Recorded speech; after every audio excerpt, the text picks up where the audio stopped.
Good morning friends, welcome to our study channel move on study. तो friends, आज मैं आप लोगों के सामने बिहार बोर्ड के लिए इंटरमीडिएट एग्जामिनेशन प्रीवियस ईयर का क्वेश्चन लेके आऊँ, जो आप लोग के लिए इस साल 2025 में जो पेपर आप लोग देने वाले हैं, 1 फरवरी से जो आप लोग का पेपर स्टार्ट होने वाला है, उसके लिए काफ़ी फ्रूटफुल होगा। तो चलिए, आप लोग को ऑलरेडी फ्रेंड्स मैं सिलेबस को डिस्कस कर चुका था प्रीवियस वीडियो में।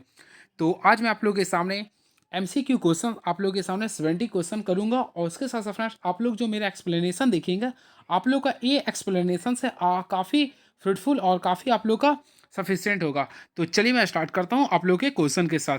तो अगर आप लोग हमारे चैनल में नए हैं तो सबसे पहले फ्रेंड्स आप लोग हमारे चैनल को सब्सक्राइब कर लीजिए। अब मैं स्टार्ट करता हूँ आप लोग का क्वेश्चन। तो first of all question is now. तो आप लोग का मैं बाइलैंग्वेज के रूप में बताऊंगा। First of all question is now. आवेशित समतल चालक के नज़दीक विद्युत क्षेत्र होता है। तो फ्रेंड्स आप लोग को पता करना पड़ेगा क्या क्वेश्चन लिख रहा है। Electric field near a charge plane conductor is. तो इसका जो राइट आंसर होगा ऑप्शन नंबर, अगर देखा है तो ऑप्शन नंबर इसका होगा ऑप्शन नंबर बी होगा। यानी कि देखिए, इसको मैं लिख देता हूँ। देखिए, हम लोग इसका जो फॉर्मूला होता है सिग्मा अपॉन 2 एप्सिलॉन होता है। क्लियर है। और फ्रेंड्स मैं आप लोगों को बताना चाहता हूँ, इसे बोलते हैं इलेक्ट्रिक डेंसिटी। इलेक्ट्रिक डेंसिटी यानी ये जो होता है, इसे हम लोग बोलते हैं इलेक्ट्रिक डेंसिटी।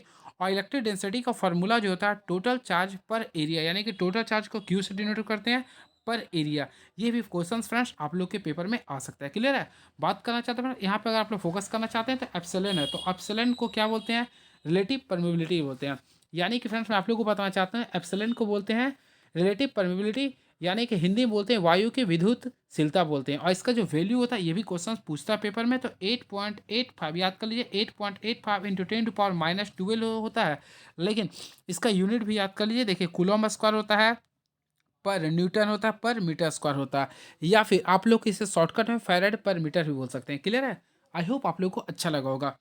तो चलिए नेक्स्ट क्वेश्चन की ओर मूव ऑन करना चाहते हैं, देखते हैं क्या लिख रहा है ये। तो फ्रेंड्स क्वेश्चन लिख रहा है विद्युत क्षेत्र और विद्युत विभव के बीच निम्नलिखित में कौन संबंध सही है?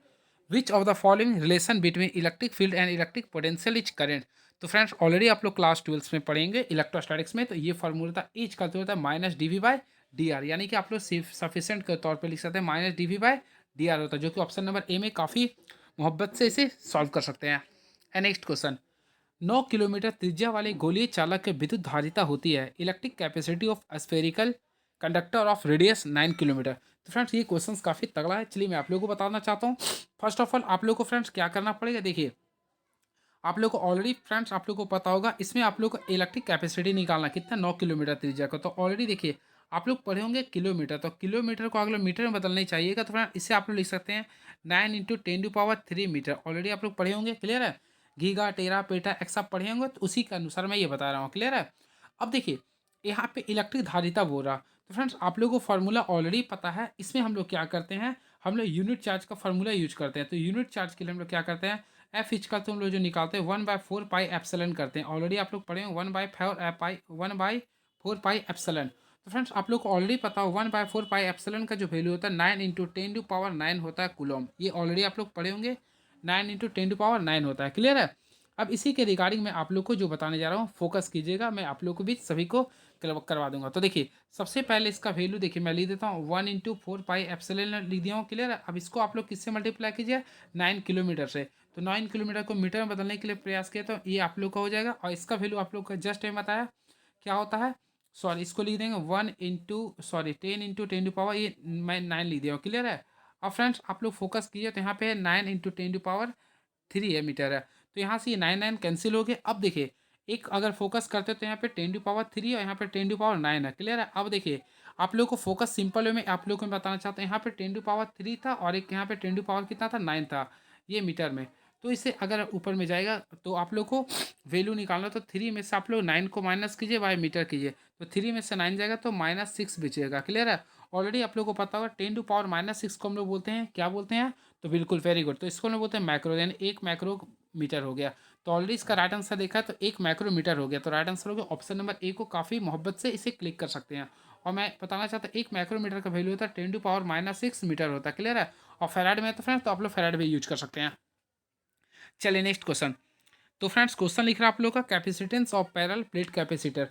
तो काफ़ी तगड़ा क्वेश्चन है ये। तो चलिए इसके बारे में सबसे पहले इसका फार्मूला को आप लोग जानते होंगे तो काफ़ी अच्छी बात है, अगर नहीं जानते तो हमारे से सीखिए। तो फ्रेंड इसका जो फार्मूला होता है सी इक्वल टू होता है एफ। देखिए मैं लिख देता हूँ इसका फार्मूला जो होता है, लिख देता हूँ मैं। देखिए सी का जो फार्मूला होता है, सी इक्वल टू होता है epsilon naught A by D होता है। इस चीज़ को आप लोग फोकस कीजिएगा, क्लियर है। जहाँ सी जो होता है फ्रेंड्स वो आप लोग का एयर होता है, क्लियर है। और इसमें आप लोग को कैपेसिटर के बारे में मैं बता रहा हूँ, क्लियर है। और ये जो डिपेंड्स करता है, देखिए अगर क्वेश्चन आता है capacity of a capacitor depends of on which facts, तो आप लोग सबसे पहले लिख सकते हैं एरिया पर लिख सकते हैं, क्लियर है। फिर देखिए डिस्टेंस बिटवीन टू प्लेट्स को लिख सकते हैं, और दोनों प्लेटों के बीच के माध्यम को, यानी कि एप्स एप्स ये बोलते हैं, क्लियर है। ये होता है। तो आप लोग को फार्मूला अगर फोकस करना चाहते हैं, ये राइट आंसर होगा। तो ऑप्शन के अकॉर्डिंग अगर हम लोग देखते हैं, तो आप लोग को अगर ऑप्शन के अकॉर्डिंग फोकस करना चाहते हैं, तो अगर आप लोग को ऑप्शन पे फोकस करते हैं, तो आप लोग को देखना पड़ेगा ये कहाँ लिख रहा। तो फ्रेंड्स अगर आप लोग फोकस करना चाहते हो तो देखिए ऑप्शन नंबर ये बी होगा। देखिए ये epsilon naught A by D होगा, सॉरी सॉरी। तो इसे अगर आप फोकस करना चाहते हैं तो देखिएगा प्यार से, तो मोहब्बत से देखिएगा, तो आप लोग को नील जाएगा, यानी कि देखिए epsilon naught A by D आप लोग लिख सकते हैं, क्लियर है। और यहाँ पे ई आर जो लिख रहा है ये फ्रेंड रिलेटिव परमेबिलिटी को लिख रहा है, ठीक है, ये रिलेटिव परमेबिलिटी को शो करा, क्लियर है।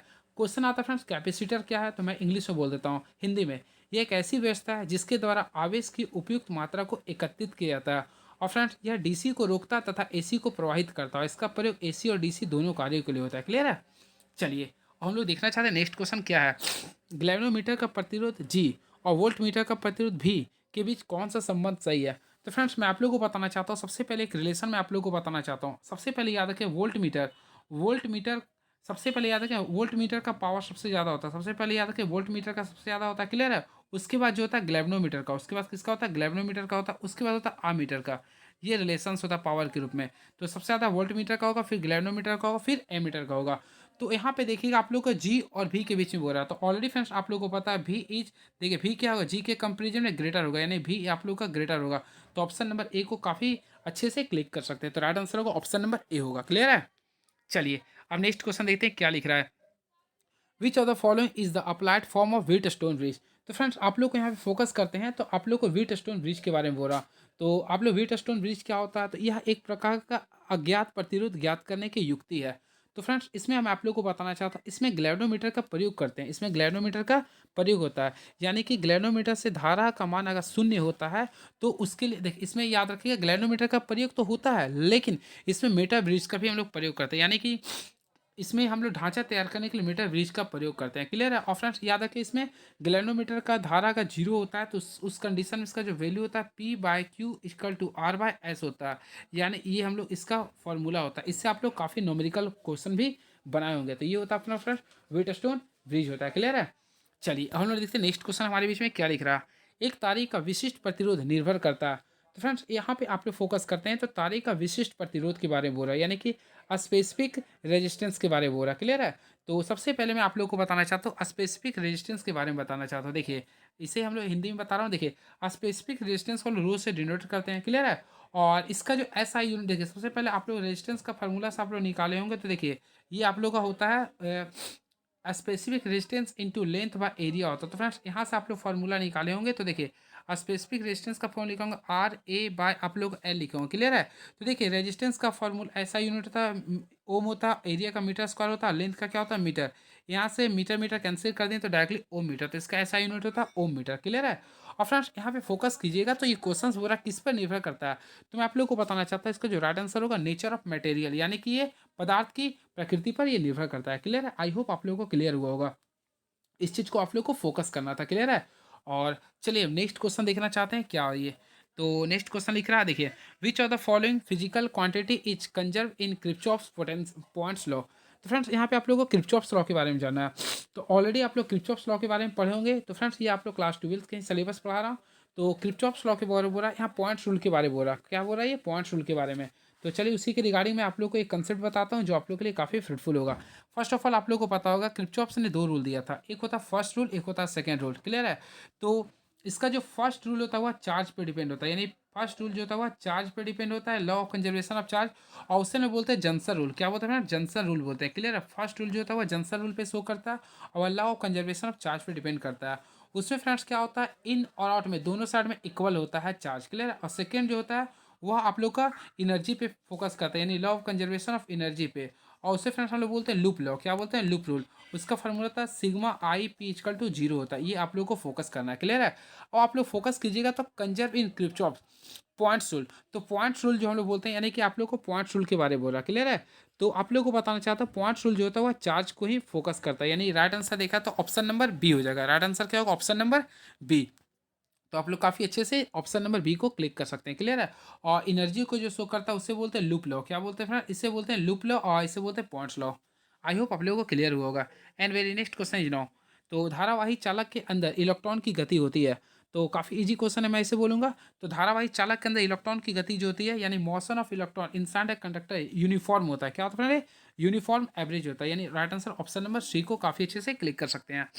Next question, power of electric circuit है। तो फ्रेंड्स आप लोगों को पावर जानना पड़ेगा। सबसे पहले मैं आप लोगों को बताना चाहता हूँ the rate of doing work is know as power, clear है। अब देखिए इसका फॉर्मूला आप लोग को ऑलरेडी पढ़े होंगे। पी का फॉर्मूला लिख सकते हैं डब्ल्यू बाय टी लिख सकते हैं, P equal to W by T लिख सकते हैं। और डब्ल्यू का फॉर्मूला मैं क्लास 10th में भी पढ़ाता हूँ, क्यू इंटू भी होता है, क्लियर है। यहाँ पे टाइम के लिए टी में लिख दिया हूँ, क्लियर है। और फ्रेंड्स आप लोग को ऑलरेडी पता होगा, देखिए आप लोग भी पढ़े होंगे पी का फॉर्मूला क्या होता है, पी इक्वल टू होता है वी आई, ये होता है ना।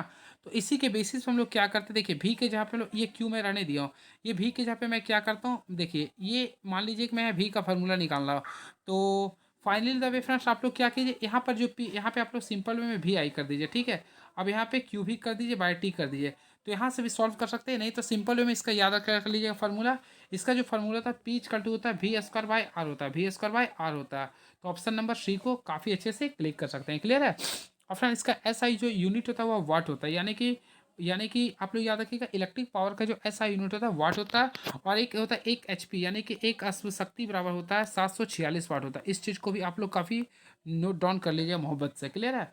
और फ्रेंड्स 1 किलो वाट अगर बोलता है, यानी कि 1 किलो, 1 kWh बोलता है, तो इसका वैल्यू होता है 1.34 HP होता है। ये सारी चीज़ों को नोट डाउन कर लीजिएगा। चलिए नेक्स्ट क्वेश्चन, चुंबकीय क्षेत्र में गतिशील आवेश पर बल्ब के लिए कौन सा सही है। तो फ्रेंड्स मैं आप लोगों को बताना चाहता हूँ इसका जो राइट आंसर होगा ऑप्शन नंबर, अगर देखा जाए तो राइट आंसर होगा ऑप्शन नंबर ए को क्लिक कर सकते हैं, यानी ऑप्शन नंबर ए होगा आप लोग का आंसर, क्लियर है। लेकिन ये वेक्टर क्वांटिटी में, देखिए आप लोग को ये मैं बता रहा हूँ वेक्टर क्वांटिटी में, लेकिन ये स्केलर क्वांटिटी में बोलेगा तो आप लोग लिखिएगा क्यू भी बी साइन थीटा, यानी स्केलर क्वांटिटी लिखिएगा क्यू भी साइन थीटा होता है, क्लियर है। चलिए अब नेक्स्ट क्वेश्चन देखते हैं क्या लिख रहा। The unit of magnetic flux is. तो फ्रेंड्स सबसे पहले वो जानना चाहेंगे मैग्नेटिक फ्लक्स को किस किस क्या इसका यूनिट होता है। तो ऑलरेडी फ्रेंड्स आप लोग को पढ़े होंगे मैग्नेटिक फ्लक्स को हम लोग क्या बोलते हैं, वोल्ट पर, इसे हम लोग बोलते हैं वोल्ट पर सेकंड बोलते हैं, क्लियर है। और वोल्ट पर सेकंड को हम लोग सिंपल वे में क्या निकलते हैं, वेबर निकलते हैं। तो राइट आंसर लिख सकते हैं ऑप्शन नंबर डी वेबर। तो राइट आंसर होगा वेबर। आई होप आप लोग को क्लियर हुआ होगा। And very next question is now, power factor of A circuit having resistance only. तो फ्रेंड्स पावर सर्किट जो होता है, पावर फैक्टर होता है वो भी रेजिस्टेंस के लिए केवल 1 होता है। क्या होता है ये 1। तो इसका आसानी से आप लोग 1 को क्लिक कर सकते हैं, क्लियर है। चलिए next question, root mean square value of alternating current is equal to, यानी कि फ्रेंड्स प्रत्यवर्ती धारा का मूल वर्ग मान जो होता है। तो इसके लिए मैं आप लोग को बताना चाहता हूँ, ये होता है, देखिए आप लोग को फॉर्मूला पढ़ा, आई का फॉर्मूला क्या होता है, आई नॉट, ये होता है फॉर्मूला, देखिए आई नॉट इंटू पिक वैल्यू होता है, क्लियर है, यानी √2 होता है। तो आप लोग को यहाँ से निकालना होगा। तो फ्रेंड्स अगर आप लोग फोकस कीजिएगा तो आप लोग को पिक वैल्यू के लिए बोल रहा, तो सिंपल वे में आप लोग कर सकते हैं पिक वैल्यू बाय √2 लिख सकते हैं, यानी √2 लिख सकते हैं। तो ऑप्शन नंबर देखना चाहते हैं शिखर धार का मान बाय 2, यानी √2, यानी ऑप्शन नंबर सी को क्लिक कर सकते हैं, क्लियर है। चलिए अब नेक्स्ट क्वेश्चन, एक चुंबक के, सॉरी यहाँ पे फोकस कीजिए, एक चुंबक के चुंबकीय लंबाई LM और ज्यामितीय लंबाई LG के बीच निम्नलिखित में कौन सा सही संबंध है। फ्रेंड्स मैं आप लोग को हमेशा बताना चाहता हूँ, देखिए LM, तो देखिए इसका LM का जो फार्मूला होता है याद कर लीजिए, LM इक्वल होता है 5/6 LG होता है, क्लियर है। अब यहाँ पे फोकस कीजिए तो आप लोग का LG शुरू में लिख रहा, तो LG को अगर आप लोग निकालेगा तो सिंपल वे में आप लोग इसको भी अपोजिट करिए, यानी 6/5 कर दीजिए, LM ये भी अपोजिट कर दीजिए। तो देखा जाए तो right answer option number A को काफ़ी अच्छे से क्लिक कर सकते हैं। And very next question is now. तो फ्रेंड्स क्वेश्चन नंबर हम लोग 16 चलते हैं, क्या लिख रहा, यदि, sorry, which of the following is correct for earth magnetic field if BH, यानी horizontal components of earth magnetic field and angle of DPs. तो फ्रेंड्स इसके लिए आप लोग को मैं कंडीशन बताया था, इससे पहले आप लोग हमारे क्लास किए होंगे, तो आप लोग को ऑलरेडी मैं बताया था, देखिए BH यानी हॉरिजॉन्टल कंपोनेंट्स का जो फार्मूला, देखिए हॉरिजॉन्टल कंपोनेंट्स का जो फार्मूला होता है, तो आप लोग को मैं बताया था हॉरिजॉन्टल कंपोनेंट्स का जो फार्मूला होता है फ्रेंड्स, वो होता है H cos थीटा। क्या होता है ये H cos, या फिर B cos थीटा लिख सकते हैं, B cos, अगर डेल है तो यहाँ पे आप लोग डेल के रूप में लिख सकते हैं, क्लियर है। तो फ्रेंड्स आप लोग को यहाँ पे फोकस करते हैं, तो आप लोग को V का वैल्यू निकालना है, तो सिंपल वे में काफ़ी अच्छी तरह से B H by cos del लिख सकते हैं, यानी ऑप्शन नंबर अगर देखना चाहते हैं तो ऑप्शन नंबर ए को काफ़ी अच्छे से क्लिक कर सकते हैं। आई होप आप लोगों को क्लियर हुआ होगा। चलिए नेक्स्ट क्वेश्चन। तो यहाँ पे लिख रहा the unit of intensity of magnetism, यानी कि चुंबकीय तीव्रता की इकाई क्या होती है। तो चुंबकीय तीव्रता की जो इकाई होता है, देखिए मैं लिख देता हूँ, देखिए इसका फॉर्मूला होता है एम्पियर पर मीटर होता है, एम्पियर पर मीटर होता है। तो एम्पियर पर मीटर को हम लोग क्या लिख सकते हैं, एम्पियर इनवर्स भी लिख सकते हैं, तो यानी ऑप्शन नंबर सी। चलिए नेक्स्ट क्वेश्चन। तो ये लिख रहा magnetic meridian, what is magnetic meridian. तो फ्रेंड्स आप लोगों को मैं बताना चाहता हूँ, मैग्नेटिक मेरिडियन जो होता है ये हॉरिजॉन्टल शो करता है, यानी एक क्षैतिज तल होता है, क्लियर है, क्षैतिज तल होता है ये। And next question, the magnifying power of simple microscope in normal adjustment. तो फ्रेंड्स यहाँ पे देखना चाहते हैं सिंपल माइक्रोस्कोप का बोल रहा है नॉर्मल एडजस्टमेंट का। तो एक होता है कंपाउंड होता है, एक सिंपल होता है। तो सिंपल के लिए जो फार्मूला था वो भी काफ़ी सिंपल होता है, यानी एमपी अगर निकालना चाहते हैं इसके लिए तो फार्मूला सिंपल में 1+d/f होता है, यानी लिस्ट डिस्टेंस बाय एफ होता है, फोकस होता है, क्लियर है। तो 1/d/f होता है, क्लियर है। तो और फ्रेंड्स मैं आप लोग को बताना चाहता हूँ सिंपल माइक्रोस्कोप में जो इमेज बनता है सबसे पहले याद रखिए इरेक्ट बनता है, सॉरी एक होता है वर्चुअल एंड इरेक्ट बनता है, तो इरेक्ट एंड वर्चुअल ये भी आप लोग को ध्यान में रखना पड़ेगा, क्लियर है। और मैं वैसे हमेशा क्लास 10th को अगर पढ़ाता हूँ तो हिंदी माध्यम में बताता हूँ, इसमें लिए आभासी बनता है, क्या बनता है फ्रेंड्स, आभासी। और मैं इसके लिए ट्रिक सिखाता हूँ, अगर आभासी कोई बनता है तो देखिए सी से ओवर हो रहा है तो सी से सीधा होगा, ये आभासी एंड सीधा, ये भी आप लोग याद कर सकते हैं। चलिए अब next question, the focal length of a normal I is about. तो फ्रेंड्स इसमें बोरा सामान्य आंख लेंस की फोकस दूरी लगभग होती है। ये क्लास सॉरी ये बीपीएससी के पेपर में क्वेश्चन पूछा गया था। तो काफ़ी स्टूडेंट 25 सेंटीमीटर क्लिक कर दिए थे, लेकिन जिन्होंने एनसीईआरटी नहीं पढ़ा उनके लिए गलत हो गया था, तो इसका राइट आंसर होगा 2 सेंटीमीटर। तो option number B is the right answer.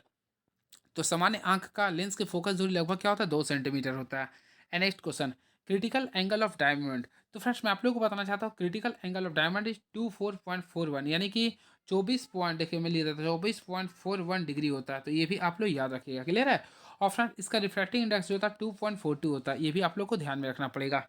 चलिए हम लोग देखना चाहते हैं क्वेश्चन नंबर 22 क्या लिख रहा, the equivalent lens of two convex lenses contact as.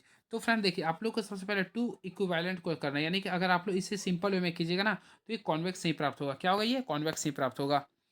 चलिए next question, the basic principle of optical fibre is. तो प्रकाश तंतु पूर्ण आंतरिक प्रवर्तन के सिद्धांत पे कार्य करता है, यानी टोटल इंटरनल ऑफ रिफ्लेक्शन। और फ्रेंड्स मैं आप लोगों को बताना चाहता हूँ टोटल इंटरनल रिफ्लेक्शन में दो केस होता है, पहला ये होता है इसका जो एंगल का वैल्यू होता है हमेशा मोर देन 90 होना चाहिए, यानी 90 से अधिक होना चाहिए। और सेकेंड होता है हमेशा जो मीडियम होना चाहिए रेयर टू डेंसर होना चाहिए, यानी रेयर टू डेंसर होना चाहिए। चलिए नेक्स्ट क्वेश्चन। तो फ्रेंड्स लिख रहा है the least distance of clear vision of normal eye. तो ये इजी क्वेश्चन था, 25 centimetre. And next question, which of the following phenomena of light is correct for the formation of rainbow. तो friend rainbow के बारे में बोल रहा, तो इसमें जो होगा लास्ट इसका जो राइट आंसर होगा 25 का डिस्पर्शन होगा, जिसे हम लोग बोलते हैं वन विक्षेपण, क्लियर है। अब फ्रेंड्स आप लोग लिखिएगा इंद्रधनुष क्यों बनता है। नेक्स्ट क्वेश्चन, तो the refracting index of glass is more than for which colour of light. तो फ्रेंड किस रंग के प्रकाश के लिए कांच का अपवर्तनांक सबसे अधिक होता है। तो सबसे ज़्यादा रिफ्रैक्टिव इंडेक्स जो होता है कांच के लिए, तो फ्रेंड इसमें होता है बैगनी कलर का, याद रखिएगा बैगनी कलर का सबसे ज़्यादा रिफ्रैक्टिव इंडेक्स होता है, क्लियर है। और सबसे कम की बात करते हैं तो देखिए सबसे कम, देखिए आप लोग कलर के अकॉर्डिंग आप लोग बता सकते हैं सबसे कम किसका होगा। देखिए कलर को मैं शो कर दिया हूँ, आप लोग कमेंट बॉक्स में लिख सकते हैं सबसे कम जो होता है वह का से कम, और यहाँ पे लाल, यानी कि लाल का सबसे कम होता है रिफ्रैक्टिव इंडेक्स, क्लियर है। इस चीज़ को भी आप लोग नोट डाउन कर लीजिएगा। और इसका मैं हमेशा एक ट्रिक बताता हूँ, देखिए VIB, देखिए VIBGYOR, तो इस ट्रिक से आप लोग लिख सकते हैं। देखिए R फॉर रेड का सबसे कम होगा, V फॉर वायलेट का सबसे अधिक होता है, आज ग्रीन का होता है बीचों बीच होता है ये। चलिए next question, the path difference of destructive interface. तो फ्रेंड्स एक आप लोग का इंटरफेस होता है, एक होता है कंस्ट्रक्टिव होता है, एक होता है डिस्ट्रक्टिव। तो मैं आप लोग को बताना चाहता हूँ जब भी डिस्ट्रक्टिव बोलता है, सुनिएगा ध्यान से, आप लोग के लिए काफ़ी फ्रूटफुल होने वाला है ये। तो फ्रेंड डिस्ट्रक्टिव जब भी बोलता है तो इसे आप लोग का जो भी वैल्यू देता है ये हमेशा याद रखिए ऑड टर्म में आना चाहिए, कब आना चाहिए, ऑड टर्म में आना चाहिए, क्लियर है। तो देखिए ऑप्शन नंबर बी होगा, आप बताता हूँ कैसे, जैसे कि इसमें लिख रहा है 2n+1 λ/2 लिख रहा है, क्लियर है। आप फ्रेंड्स लैम्डा सॉरी एन के यहाँ पे कोई भी संख्या आप लोग यूज कीजिए, यानी कि अगर और संख्या आता है तो आप लोग समझ जाइए सही है। मान लीजिए कि मैं 1 पसंद किया हूँ तो 2 को 1 से गुना किया, 2 और 1 3, यानी 3 लैम्डा बाय 2 आ गया। तो ऑलरेडी फ्रेंड्स आप लोगों को पता 3 क्या एक और नंबर है। अगर बाई चांस हम लोग यहाँ पे 4 फुट करते हैं तो 2 2 जा 4, 4 सॉरी 4 अगर यूज़ करते हैं, 4 2 जा 8 और 1 कितना था 9, 9 लैम्डा बाय 2। तो यहाँ भी देखिए 9 क्या रहा, ऑड आ रहा। तो फ्रेंड्स अगर आप लोग को ऑड किसी भी अगर इंटरफ्रेंस में अगर ऑड आता है, देखिए मैं लिख देता हूँ, आप लोग नोट डाउन कर लीजिए। अगर ऑड आता है तो उससे समझ जाए, उसे हम लोग बोलेंगे डिस्ट्रक्टिव। वही फ्रेंड्स अगर इवन आता है तो उससे समझ जाए कंस्ट्रक्टिव होता है। क्लियर है? तो ये आप लोग ध्यान में रखिएगा। चलिए next question, which are the following phenomena confirm the transfer wave nature of light, यानी कि प्रकाश का अनुप्रस्थ तरंग प्रकृति को निम्नलिखित में से कौन घटना पुष्टि करता है। तो ऑलरेडी फ्रेंड्स आप लोग को पता होगा लाइट इज ट्रांसवर्स वेव, ठीक है लग रहा है। तो ये जो शो करता है लॉ ऑफ पोलराइजेशन, यानी कि पोलराइजेशन से शो करता है। चलिए अब क्लास 10 सॉरी देखते हैं next question, bending of light from the corner of obstacle is called. तो फ्रेंड्स अवरोधों के किनारे से प्रकाश का मुड़ना जो कहलाता है उसे हम लोग बोलते हैं, ये हम लोग बोलते हैं डिफ्रैक्शन, जिससे हम लोग ऑप्शन नंबर बी में क्लिक कर सकते हैं। ये हम लोग क्लास 12 में काफ़ी अच्छे से पढ़े थे। चलिए अब next question, the work function of silver is. तो फ्रेंड ये क्या है, आप लोग को याद होगा तो सही है, नहीं तो फिर प्रॉब्लम हो जाएगा।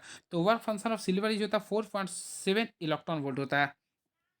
ये क्वेश्चन काफी तगड़ा है, देखिए the value of Planck constant is. सबसे पहले फ्रेंड याद रखें प्लैंक कांस्टेंट को हम लोग ऐसे डिनोट करते हैं, इसका वैल्यू होता है 6.625, वैसे 6 लिख रहा तो 6 लिख दें इंटू 10⁻34 लिखते हैं जे एस, यानी जूल सेकंड लिखते हैं।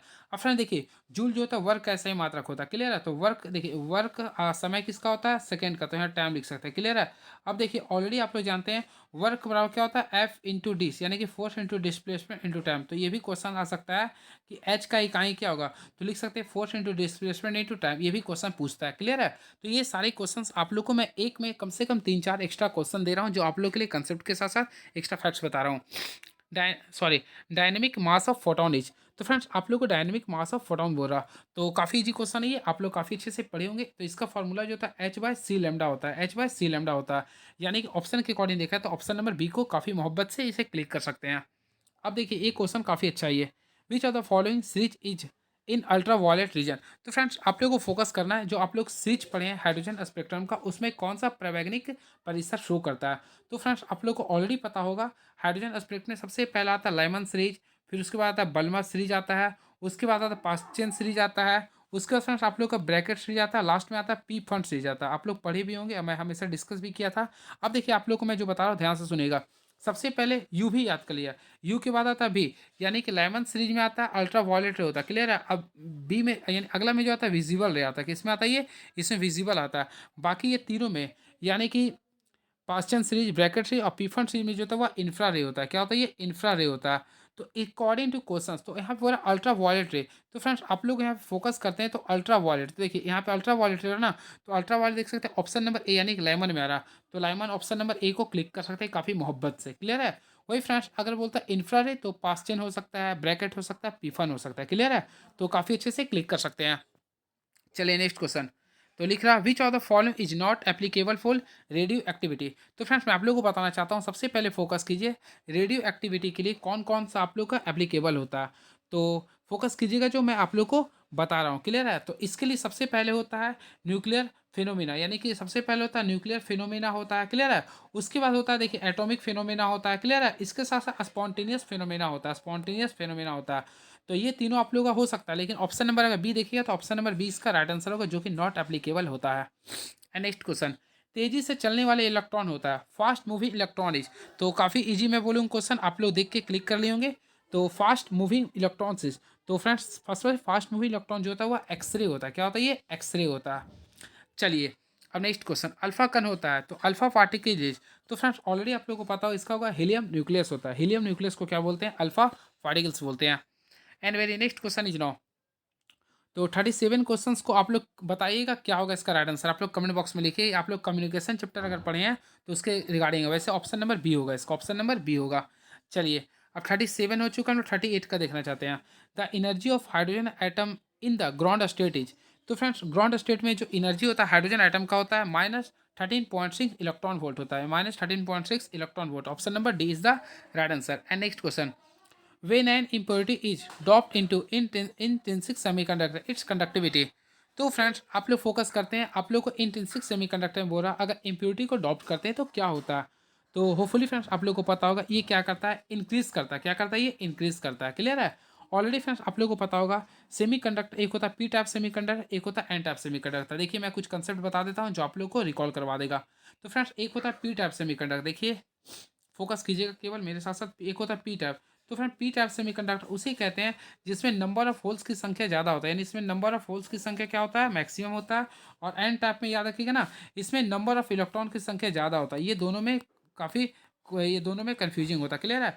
और पी टाइप सेमीकंडक्टर में जो होता है वो ट्राईवैलेंट होता है, और एन टाइप्स में होता है पेंटागन होता है। क्लियर है? तो इस टाइप से आप लोग को फोकस करना पड़ेगा। Next question, the Boolean expression of NOR gate is. तो फ्रेंड्स आप लोग को सबसे पहले और गेट, तो और गेट का आप लोग देखिए, और गेट आप लोग जानते होंगे बनाने के लिए, इस टाइप से बनाते भी होंगे। मान लीजिए ए है और ये बी है, और इसका देखिए ये मान लीजिए वाई है। तो फ्रेंड्स आप लोग को ऑलरेडी पता होगा वाई इजकल टू क्या लेते हैं, और गेट जब भी रहता है तो ए प्लस क्या करते हैं, बी लिखते हैं। लेकिन यहाँ पे फोकस करते हैं तो नॉट बोल रहा, तो यहाँ पे नॉट अगर बोलेगा तो आप लोग को क्या करना, ए प्लस बी करना है, ऊपर में नॉट लिखना है, यानी ए प्लस बी पर पावर नॉट लिखना है। तो ऑप्शन के रिगार्डिंग अगर देखा है तो राइट आंसर होगा ऑप्शन नंबर सी होगा। आई होप आप लोगों को क्लियर हुआ होगा। अब देखिए ये क्वेश्चंस आप लोग के लिए काफ़ी सफिशिएंट है। तो विच of the following is correct output frequency for input frequency of 50 hertz in half wave rectifier. तो फ्रेंड्स आप लोग को मैं ट्रिक देता हूँ, देखिए जब भी हाफ वेव रेक्टिफायर बोलता है तो हाफ वेव रेक्टिफायर में जो आप लोग का फ्रीक्वेंसी देता है वही का वही रहता है, यानी 50 हर्ट्ज है तो 50 हर्ट्ज से होगा। क्लियर है? लेकिन यही अगर 50 हर्ट्ज का अगर आप लोग को बोलता फुल वेव रेक्टिफायर में निकलता, फुल वेव रेक्टिफायर में बोलता, तो इसे फुल के लिए क्या करते हैं, 2 से मल्टीप्लाई करते हैं, यानी 2 इंटू 50 करते हैं। तो ऑलरेडी फ्रेंड 2 को 50 से मल्टीप्लाई करते हैं तो कितना आता है, 100 हर्ट्स होता है। क्लियर है? ये आप लोग फोकस करते हैं। चलिए अब नेक्स्ट क्वेश्चन, आप लोग को विच of the following is the decimal number of binary number. तो फ्रेंड ऑलरेडी आप लोग को पता होगा बाइनरी डिजिट उसे कहते हैं जिसका वैल्यू 0 और 1 के बीच में होता है, यानी 0 और 1 का होता है। क्लियर है?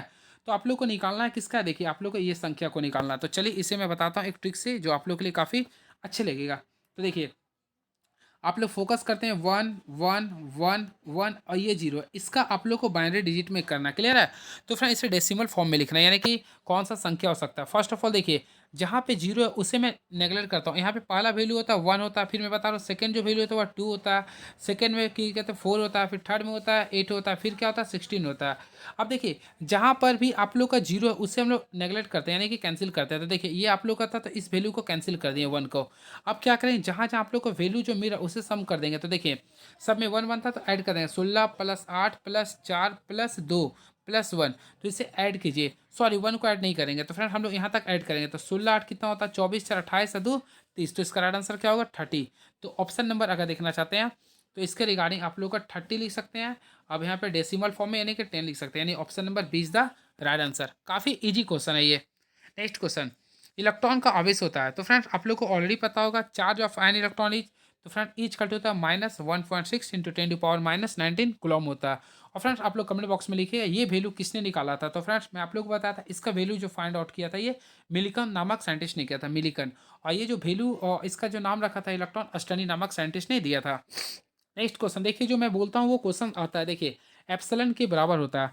तो ऑलरेडी आप लोग को मैं हमेशा बताया था फर्स्ट क्वेश्चन में देखे होंगे, तो एप्सिलॉन किसके बराबर होता है, तो मैं लिखा था 8 पॉइंट, देखिए 8.854, 8.854 इंटू 10⁻12। देखिए इस पर मैं फोकस करवाया था 10⁻12 के साथ साथ आप लोग को यूनिट भी फोकस करने के लिए मैं बोला था। तो अगर आप लोग यूनिट फोकस किए होंगे तो आप लोग काफ़ी अच्छे से इसे बता सकते हैं, और अगर यूनिट फोकस नहीं किए होंगे तो आप लोग का गलत हो सकता है। तो ऑलरेडी इसका जो यूनिट होता है कूलॉम्ब स्क्वायर पर न्यूटन पर मीटर स्क्वायर होता है, यानी मैं लिख देता है कूलॉम्ब स्क्वायर पर न्यूटन पर मीटर स्क्वायर होता है, ये होता है। क्लियर है? कूलॉम्ब पर न्यूटन पर मीटर स्क्वायर होता है, इसे ही हम लोग बोलते हैं फैराड पर मीटर बोलते हैं। तो ऑप्शन के रिगार्डिंग अगर देखा जाए तो 44, तो इसका जो ऑप्शन के अकॉर्डिंग देखा जाए फ्रेंड्स तो इसका जो राइट आंसर होगा ऑप्शन नंबर, आप लोग खुद से देख सकते हैं, यानी कि ऑप्शन नंबर सी होगा। ऑप्शन नंबर सी को काफ़ी अच्छे से क्लिक कर सकते हैं, right answer option number C होगा। चलिए नेक्स्ट क्वेश्चन देखते हैं क्या लिख रही है। तो विच of the following is the correct of dipole moment. तो फ्रेंड डायपोल मोमेंट बोल रहा है, तो डायपोल मोमेंट के बारे में कल मैं वीडियो में बताया था। तो डायपोल मोमेंट्स यानी कि 45 का जो राइट आंसर होगा, देखिए इसके लिए आपका राइट आंसर होता है ऑप्शन नंबर ए होगा। क्या होगा? ऑप्शन नंबर ए होगा। और ये सी एम, यानी सी एम का अर्थ होता है किलोमीटर, क्योंकि इसका ऐसा यूनिट क्या होता है, किलोमीटर होता है। क्लियर है? और फ्रेंड्स इलेक्ट्रिक डायपोल मोमेंट्स क्या होता है, the product of electric dipole and dipole length is called है इलेक्ट्रिक डायपोल मोमेंट। तो आप लोग याद किए होंगे आई होप। देखिए आप लोग को the equivalent capacity between A and B, तो फ्रेंड इसमें इक्विवेलेंट निकालना है। तो ये तो क्वेश्चन देखिए आप लोग का ये लग रहा है आप लोग का सीरीज के रूप में है, लेकिन कैपेसिटर में ये अपोजिट हो जाता है, यानी पैरेलल में हो गया। तो हम लोग क्या करेंगे, 1/c करेंगे, फिर 1/c करेंगे, फिर 1/c करेंगे। तो इसे सॉल्व कीजिएगा तो इसका आप लोग कीजिएगा तो टोटल 3/c आ जाएगा, 3/c आ जाएगा। अब फ्रेंड्स आप लोग को जो सॉरी 1 यानी कि इसका अगर टोटल निकालते हैं, यानी कि सी पी अगर निकाल दिए, सॉरी सी ए सीरीज में लेता सी तो यहाँ 3 इसका निकालिएगा तो 3 सॉरी 3/c होगा। तो ऑप्शन है नहीं, तो सी बाय, हाँ तो अपोजिट कर दिए तो इसका राइट आंसर C/3 होगा। तो ऑप्शन के रिगार्डिंग देखा जाए तो राइट आंसर होगा ऑप्शन नंबर बी। चलिए नेक्स्ट क्वेश्चन, निम्नलिखित में कौन सा संबंध सही है। तो फ्रेंड्स आप लोग को 47 में आप लोग को संबंध बताना है। तो 1 एम्पियर बराबर, मैं हमेशा आप लोग को डिस्कस करता हूँ, 1 एम्पियर बराबर क्या होता है, 10⁶ MA होगा, यानी कि M4 होता है, माइक्रो एम्पियर होता है। क्लियर है। चलिए अब 48 को चलते हैं। तो देखिए निम्न sorry which of the following relation is correct. तो फ्रेंड्स मैं आप लोग को फर्स्ट क्वेश्चन में बताया था इलेक्ट्रिक डेंसिटी। तो इलेक्ट्रिक डेंसिटी का फॉर्मूला क्या होता है, टोटल चार्ज पर एरिया होता है, यानी I/A। तो right answer option number A को क्लिक कर सकते हैं। तो देखिए मेरा क्वेश्चन कहीं जो मैं ऑपरेशन कर रहा हूँ उसी से आप लोग को कुछ एक्स्ट्रा फैक्ट्स मिल रहा, तो वहाँ भी अगर आप लोग पेपर दीजिए तो आप लोग के लिए काफ़ी फ्रूटफुल होगा। प्रतिरोध के लिए कौन सा संबंध सही है। तो ऑलरेडी फ्रेंड्स आप लोग को सबसे पहले मैं बताया था, देखिए प्रतिरोध is directly, R is directly proportional length होता है, फिर आर इज डायरेक्टली प्रोपोर्शनल, तो देखिए इन 1/एरिया होता है। क्लियर ना, इन्वर्सली प्रोपोर्शनल होता है। तो फ्रेंड यहाँ से अगर आप लोग निकालते हैं तो R is directly proportional length by area होगा। क्लियर है। अब यहाँ से अगर आप लोग निकालिएगा तो देखिए इससे हम लोग यहाँ पे कुछ कांस्टेंट लेते हैं, rho into length by area होता है। तो फ्रेंड्स इस पर अगर आप लोग निकालते हैं तो ऑप्शन नंबर अगर फोकस कीजिएगा तो ऑप्शन नंबर बी को फोकस कीजिए, देखिए आप लोग का राइट आंसर आ जाएगा। तो राइट आंसर होगा ऑप्शन नंबर बी होगा। चलिए अब नेक्स्ट क्वेश्चन, निम्नलिखित में आई का मान ज्ञात करना है। तो फ्रेंड्स ये अगर क्वेश्चन फोकस करते हैं तो ये आप लोग क्वेश्चन कहाँ से है, तो ये व्हीट स्टोन ब्रिज से क्वेश्चन दे रहा है। क्लियर है। तो ऑलरेडी तो देखिए इसमें आप लोगों को क्या करना है, देखिए सब जा रहा है, यानी कि 10 एम्पियर है यहाँ पे तार, फिर यहाँ पे 20 एम्पियर है, फिर आप लोग यहाँ 10 एम्पियर है, तो इसे ऐड कीजिए 10, यानी कि टोटल 40 एम्पियर आ रहा है। क्लियर है। अब फ्रेंड्स आप लोग को ये वैल्यू निकालना है, तो टोटल क्या होना चाहिए, टोटल सब में जीरो होना चाहिए। तो हम लोग क्या करें, यहाँ पे 40 एम्पियर को ही देंगे। तो right answer 40 ampere. Right answer option number C को काफ़ी मोहब्बत से इसे क्लिक कर सकते हैं। Next question, which of the following measure by potentiometer. तो फ्रेंड्स आप लोग को बोल रहा कौन सा इसमें पोटेंशियोमीटर को मेजर करता है। तो आप लोग काफ़ी अच्छे से इसमें क्लिक भी किए होंगे। तो ये करता है ईएमएफ ऑफ ए सेल करता है, यानी कि electromotive force of a cell को कौन मेजर करता है, पोटेंशियोमीटर करता है। तो right answer option number C होगा। अब 1 किलोवाट घंटा किसके बराबर होता है। तो ऑलरेडी फ्रेंड्स आप लोग को पता होगा 1 किलोवाट घंटा जो बराबर होता है 3.6 इंटू 10⁶ जूल के बराबर होता है। फिर इसमें लिया था 3.6 इंटू 10⁶ जूल के बराबर होता है 1 किलोवाट घंटा। चलिए नेक्स्ट क्वेश्चन, एक टेस्ला होता है। तो फ्रेंड्स आप लोग हमसे पढ़े होंगे तो काफ़ी अच्छे से कर सकते हैं। सबसे पहले टेस्ला को हम लोग 5 से डिनोट करते हैं। ये जो होता है आप लोगों में वेबर पर मीटर स्क्वायर होता है, यानी कि वेबर पर मीटर स्क्वायर को हम लोग बोलते हैं टेस्ला। तो ऑप्शन नंबर ए को काफ़ी मोहब्बत से सॉरी सॉरी सॉरी काफ़ी यानी ऑप्शन नंबर बी को काफ़ी अच्छे से क्लिक कर सकते हैं, वेबर पर मीटर स्क्वायर। चुंबकीय फ्लक्स होता है। तो फ्रेंड्स मैं आप लोगों को बताया था चुंबकीय फ्लक्स जो होता है, देखिए ये होता है 5 से डिनोट करता है। ये होता है देखिए सबसे पहले मैग्नेटिक फील्ड होता है इंटू ए होता है, यानी ऑप्शन नंबर ए। चलिए अब हम लोग को ज़्यादा क्वेश्चन नहीं बचा, देखते हैं क्या लिख रहा है ये। विद्युत चुंबकीय तरंग का वेग होता है velocity of electromagnetic wave is. तो फ्रेंड इसका जो राइट आंसर होगा C=1 बाय, देखिए ये होता है इसका जो वैल्यू होता है आप लोग कमेंट बॉक्स में भी लिख सकते हैं। वैसे 3 × 10⁸ होता है, 3 × 10⁸ मीटर पर सेकेंड होता है। चलिए अब हम लोग देखना चाहते हैं फोटोन का ऊर्जा क्या होता है, यानी एनर्जी ऑफ फोटोन। तो फ्रेंड्स मैं आप लोगों को बताता हूँ एनर्जी ऑफ फोटोन का जो वैल्यू होता है आप लोग कमेंट बॉक्स में भी लिख सकते हैं। E= होता है HC होता है, क्या होता है H/C होता है। तो आप लोग काफ़ी, या फिर आप लोग E=HV होता है, ऑप्शन नंबर ए होगा। चलिए नेक्स्ट क्वेश्चन है, 1 इलेक्ट्रॉन वोल्ट किसके बराबर होता है। तो काफ़ी इजी क्वेश्चन है ये। तो 1 इलेक्ट्रॉन वोल्ट जो बराबर होता है 1.6 इंटू 10⁻⁻19 जूल के बराबर होता है। तो option number A is the right answer. चलिए देखिए इसमें पूरा कौन सा सही है, देखिए बाइनरी टू डेसिमल है। तो देखिए सबसे पहले फ्रेंड्स आप लोग को देखिए यहाँ पे लिखने से 1 1 1 है, ये आप लोग का बाइनरी के फॉर्म में लिख रहा। सबसे पहले मैं इसे तोड़ने सिखा दूँ। देखिए ये 1 है तो हम लोग इसकी जगह पे 1 लिखें, अगला के लिए हम लोग क्या करेंगे 2 लिखें, अगला पे हम लोग 4 करें। अब देखिए सभी को जोड़ने पर अगर हमारा 7 आ गया तो समझिए सही है। तो 4 2 6 7 सही है। तो ऑलरेडी देख रहे हैं 7 ही लाना, तो 7 सही है, नहीं option number 1 is the right answer.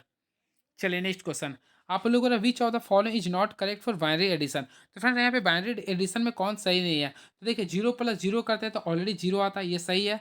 0 + 1 यानी कि एक होता है आउटपुट एक होता है इनपुट, तो ये भी आप लोगों का सही है। 1 + 0 = 1 होता है, सही है, लेकिन 1 + 1 = 1 नहीं होता, ये गलत है। तो राइट आंसर देखा है कौन सही नहीं, तो option number D is the right answer. Clear है। चलिए अब हम लोग नेक्स्ट क्वेश्चन देखते हैं क्या लिख रहा है ये। In a step-up transformer, if number of turns in primary coil and secondary coils are N1 and N2 respectively। तो फ्रेंड्स आप लोग को ऑलरेडी पढ़े होंगे ट्रांसफार्मर के दो प्रकार होते हैं, एक स्टेप अप होते हैं, एक स्टेप टू होते हैं। क्लियर है? तो स्टेप अप में क्या होता है, देखिए नंबर ऑफ, देखिए ये N1 N2 का जो रिलेशन होता है हमेशा याद रखिएगा, स्टेप अप में N2 का कॉयल की संख्या हमेशा ज़्यादा होता है कंपेरिजन टू N1। क्लियर है? तो राइट आंसर कर सकते हैं N2 is greater then N1, यानी option number 20 the right answer. अब आ चुका है next question. Which series of hydrogen spectrum lyses in visible region. तो फ्रेंड्स मैं आप लोगों को फिर से बता रहा हूँ, सबसे पहले आप लोग को हाइड्रोजन स्पेक्ट्रम के मैं रूप बताया था। सबसे पहले फिर से मैं उसी चीज़ को मैं दोहरा देता हूँ।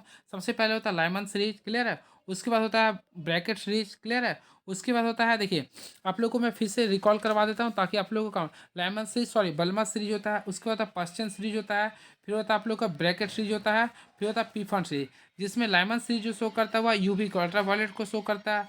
अब बी यानी कि बल्मर जो करता है विजिबल को करता है, ये तीनों जो करता है वह इंफ्रा को शो करता है। किसको करता है? ये इंफ्रा को। तो इसी प्रकार हाइड्रोजन वन क्रम। तो फ्रेंड्स आप लोगों को बोला विजिबल के लिए तो क्या होगा? बी फोर क्या होता है? अभी जस्ट में बताया बल्मर होगा, तो बामर होगा। ऑप्शन नंबर ए को क्लिक कर सकते हैं। Next question. उत्तर लेंस की फोकस दूरी 1 मीटर, तो इसकी शक्ति क्या होगी? सबसे इजी क्वेश्चन है ये। तो पी का फॉर्मूला क्या होता है? 1/f होता है। अब देखिए 1 f भी आप लोग को 1 है, तो डायरेक्टली क्या 1 डायोप्टर रहेगा ना ये। राइट आंसर लिख सकते हैं पी इक्वल टू 1 डायोप्टर होगा। तो ऑप्शन नंबर सी को काफ़ी अच्छे से क्लिक कर सकते हैं। अगला क्वेश्चन। तो विच of the following is correct for compound microscope. तो फ्रेंड्स कंपाउंड माइक्रोस्कोप में आप लोग पढ़े होंगे, इसमें रूल होता है।